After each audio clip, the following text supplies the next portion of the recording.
Good evening, and welcome to Shea Show Real Talk.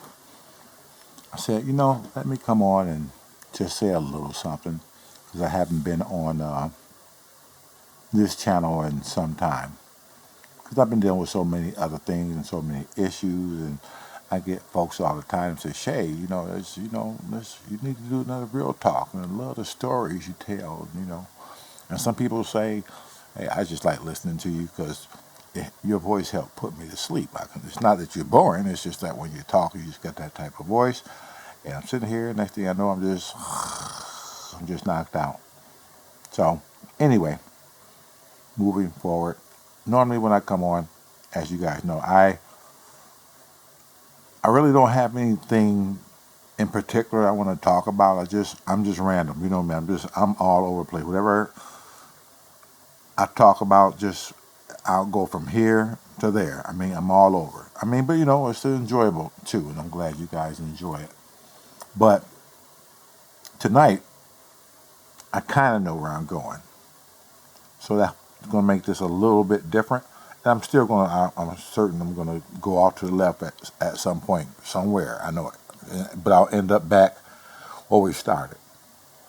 And where we started basically is dealing with this trial that I've been going through from the time that these guys had taken Royce's life. It's been like a year and a half now. Just going on 2 years. This is crazy. I'm telling you, to deal with something like this and to go through it, some of the stuff and the way I've been hearing how this trial unfolded and what happened. Damn, you couldn't write a better fucking movie. But it was real. It was real, and I learned a lot. I learned a lot from this. The system, how the system works, how much time people actually do put time in some of these things. A lot of people say that the police don't really put a lot of time and effort into every murder. It's so many. And I think the resources is not really there for them to really put the time in to do that. It's sad, but that's what it is. Because it's happening so much. The crime is ridiculous. Just not here. Everywhere, crime is ridiculous, and you just can't keep up with it. You can't, and so you create this system that pushes people through really fast, because it's happening that much. And there's going to be some collateral damage along the way.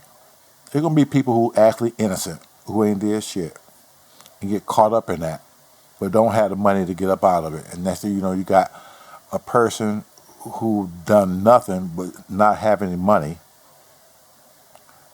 do 20 to 30 years, just simply because he didn't have the money to really defend himself. And the truth, because what a public defender do, they have all these cases, and they can't be spending a lot of damn time on one case. That's what they are. They work for the state, so, and they're getting paid by it. They know they got it good. They gotta represent you. That's their job. They know you fucking guilty. They know it. But hey, my job is to get you off. I know y'all ain't shit. I know you're a murderer. But my job is to get you off. And how could anybody face themselves in a mirror doing a job like that? I get it.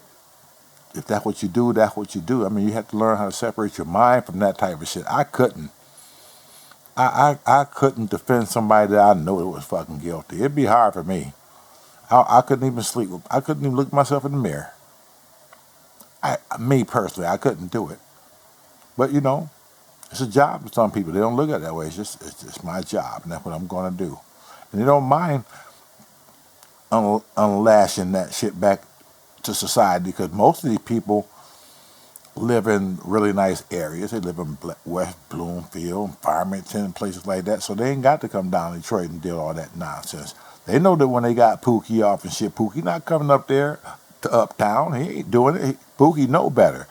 Pookie going to stay within his elements and prey on the people that he know he can prey on. That's how it works in the poor community. That's how it works. Now these cats, somebody was saying, Shay, are you going to say something? Are you going to speak? And I tell you, I've been thinking about this, and I've been thinking about this. And I said, yeah, I'm going to speak. And it's because it's something I want to say. You know. And then I turned around and said, no, I don't think I'm going to say nothing. If I got to say something, I'm not going to address them. Because the reason why is you're dealing with two people who didn't give a shit in the first place. They didn't give a shit from the beginning. They didn't give a shit. They're not going to give a shit at the end when they know they got to face the rest of their life in prison. So whatever I got to say, they're just going to sit there because they have to sit there. They're in the court. And you have to stand and face your accusers. You know, so yeah, they're gonna listen, but they're not gonna get nothing out of what I'm saying. Why should I have to say, hey, you destroyed my family? Why should I have to say that when they know what they did already? They know what they did. Why do I have to say, we as a family are having a rough time with this? A really bad time. Why should I have to tell them that? They know that already. So the last thing I really want to do is go in there, what most people do in them victim impact statements, and just run them through the mud. You ain't shit, and I hope you die and rot in jail. I see all that shit all the time. You talking to somebody who's getting ready to get fucking life. Why would they care about what you say about you sitting there and venting? All they gotta do is just listen to that shit for like 10 minutes, and then I'm off to do my rest of my life in jail. They don't care. You can't reach people like that. You can't. The guy who killed my son, well, damn. Look at the system. Look how the system worked. We just talked about this earlier. He was on parole for fucking murder. The system. The system ran him through and ran him right out because it's getting so overcrowded that they got to start letting somebody out. Everybody can't fucking do life. Oh, can you think of the prison system would be like if everybody had to do life? Oh, you talking about a different beast now. You talking about prisons. Oh my God, you'll never stop building them until you change the fucking mindset. So yeah, I don't think I'm going to really say anything other than maybe address the court and say, listen, I'd like to thank the judge for running an orderly courtroom and also the bailiffs and keeping everything what it should be within a courtroom setting. And I would even thank their family. I would like to thank their family, the defendant's family, for being civil through this whole thing, because there's no winners here. Everybody loses on all levels. Our family lost, and their family gonna lose. They got kids, so their kids is gonna lose. They had a chance to make certain that their kids could grow up a certain way. Now look what their kids are going to be. And they got boys, like young boys, like teenagers. And I think one of them sat right next to me in court without even fucking knowing it. But my point is, who's there to stare that kid now? Nobody. He's just seen his fucking father get life. So in his mind, his life is gone, depending on how much his father was there. But he really ain't gonna be there now. Now what do you do? Now Pookie don't have no direction. He don't have no positive role model. A boy's positive role model should be his father, not the streets. Should be his father. Roy's pattern, everything he did behind what I did. He didn't do nothing without my approval. He wanted my approval on everything because I made certain that everything was important to my kids growing up. You know how your kid run to you and little Pookie say, look, look, look, I drew between the lines. I didn't get no color outside. Oh, yeah, that's good, Pookie. Let me go back in there and with Pooquisha and y'all would do something. I'm trying to fix dinner. Well, what happens is at some point that kid's going to say, you don't give a shit. So he's going to try to gravitate towards something else. You're not taking enough interest in just the thing that he think or she think that's important. You have to do that with your kids. My kids do that shit all the time. My grandkids do it. They come to me like Jazzy come with me with she's like 8 years old, and she has look granddad look, and she gave me a paper where she actually drew something because she wanted to be an artist too, right? And I said, look at that. Oh, Jazzy, that is really nice. And we'll sit there and we'll talk about this picture she just drew. I want her to know that. See, I realized that that's important to her. I know it's a child, but you gotta think with kids, things are important to them. That's what we fail to forget sometimes as grown-ups. That yeah, we know they're kids, but kids, you get out what you put into them. That's how it works. That's how it works. If you teach your kid early on to speak proper English, and don't say and or ain't and aren't or and put it in the wrong place and correct them, you have to be there.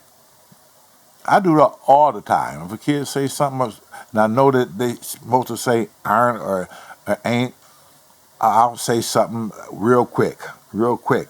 No, that's not what you say, and I'll correct the kid in a minute. So if you don't correct the kid while they're trying to learn, because they got to learn from home too. They just can't just go to school and just learn. It's a learn. When you got kids, it's a learn process all over, from the home to the streets to the schools to the teachers. Everybody got to be on the same page. Everybody got to be on the same page. If you ain't on the same page, it's gonna be rough for a kid who can't handle that kind of mental stress. It's gonna be rough, especially a weak-minded kid. He hear this and taught this at home, but when he go to school, it's something totally different. Now you're trying to comprehend that. So, what's the saying? It takes a village. It takes a village. We had to take more concern about our kids and the direction and where they're going. So it won't end up like these guys. They're done. They're absolutely fucking done. I'm looking at this as going to be just life without parole. That's what I'm looking for the judge to say, life without parole. That's what I'm looking for, you know? And I think I'm going to get that. Will it change anything? Absolutely not. Nothing. Me and my family will just have to find a way just to go on, and death has a way of doing that to you. Death has a way of just fucking making you move on. And not getting complacent and stuck there. I tell my daughter all the time, because I know she's having a real rough time with it. She had a rough time. She had a breakdown today, knowing that she got to see these guys for one more time. We was in the car, coming back from Sonic's, and she had a little breakdown today, out of the blue. It's like it threw me because I was driving, and she just like, oh wow. I mean, I had to almost pull over and say, honey, you all right? And she lost it. I get it. I get it. But, we're going to be okay. And we're going to move forward. And I tell her, I said, listen, honey, death has a way of making us move on. I'm hurting too. He's my son. He's supposed to take over what I'm doing. My son's supposed to bury me. I get it.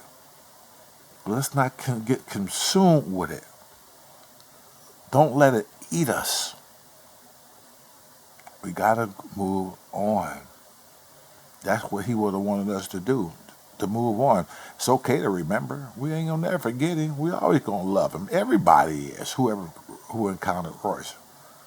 But the truth of the matter is Royce ain't here and Royce ain't coming back. He's not. I'm gonna carry him with me in my heart wherever I go every day. And I'll think about him. But death has a way of just making you move on. You have to. You have to. You can't let this consume you, because you let it consume you, you're no good. You're no more good at that point. You let it consume you. And I'm not going to let this consume me. So back to the beginning.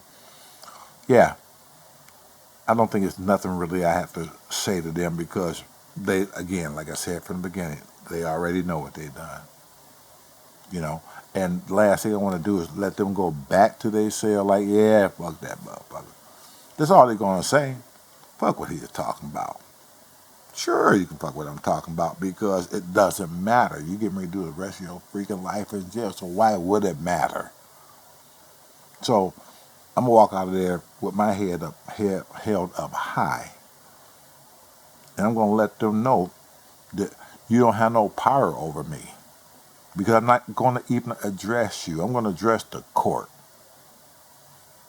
I'm going to address the police and the job they done. I'm going to address the prosecution and how well they put the case together. I'm going to address them. I'm going to bypass you. I'm going to really make you think. I'm going to make you think that I don't really give a fuck. I don't give a fuck. That's what you're going to take back with you. Damn, he didn't give a fuck. Now you get a chance to do the rest of your life knowing you did something stupid. You got to pay for it the rest of your life. And the person looked at you and didn't even give a fuck. That's deep. All right, that's it. I just wanted to come on. This is the night before the trial. The day is Tuesday, the 27th. And tomorrow is Judgment Day, the 28th. So if you're just watching this video right now, like a year from now, or 2 years from now, like what the hell are he talking about? Go back, tune into the Shea Show, and watch all the episodes, and you'll be caught up, and then you'll know what I'm talking about. Because right now I don't have enough time to go into that right now. So if you're new, just watch the Shea Show from the scratch, and get yourself up to speed, and join the Shea Show family. This is Shea from the Shea Show, and we'll see you at the next location. I'm thinking, wait a minute. I want to make certain I say this, because I got this different camera here. So I got to make certain. Hold on. All right, there you go.